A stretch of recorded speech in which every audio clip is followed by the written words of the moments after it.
Люди говорят, что молодежь стесняется говорить на гагаузском языке. Так ли это? Как минимум в университете. Ты слышишь гагаузскую речь?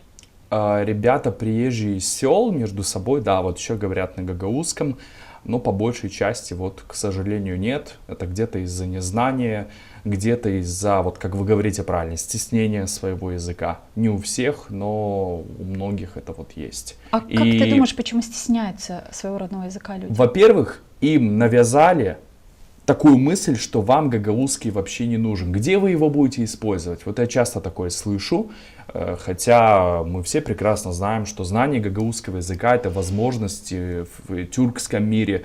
Вообще знание любого языка, это да. Ты становишься на ступень выше как специалист, ты становишься более ценным. Я в своей жизни сталкивался с ситуациями, когда знание мною гагаузского языка помогало мне. У меня был период, когда мне приходилось по учебе жить в одной комнате с парнем с турком, и если бы я не знал гагаузского языка, мы бы общались вот, ну, максимум жестами.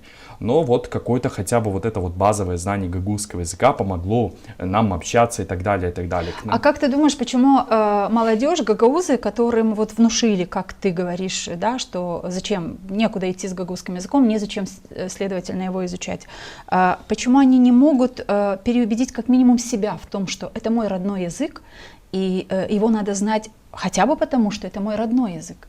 Потому что отсутствует вот эта вот идея национального самосознания, которая должна формироваться в ребенке с детства, с семьи. Вот это вот шапти анди акаса, да, вот правильные ценности должны быть вложены. Но что мы получаем по итогу?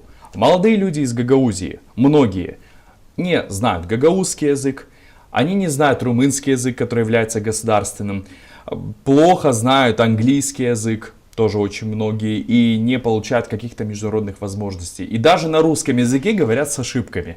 Мы имеем регион, который, по идее, имеет преимущество, простите за тавтологию, вот это вот мультилингвизма. Но по итогу мы получаем ситуацию, что за 12 лет ребенок не может выучить нормально вот хотя бы 2 языка. Почему? Это где-то изъяны есть и в самой системе образования, потому что, допустим, вместо того, чтобы делать больше акцент на разговорную речь, дети учат там биографии писателей, какие-то моменты грамматики, которые... Ну вот смотрите, давайте будем откровенны. Вот, что важнее для человека, который начал изучать гагаузский язык?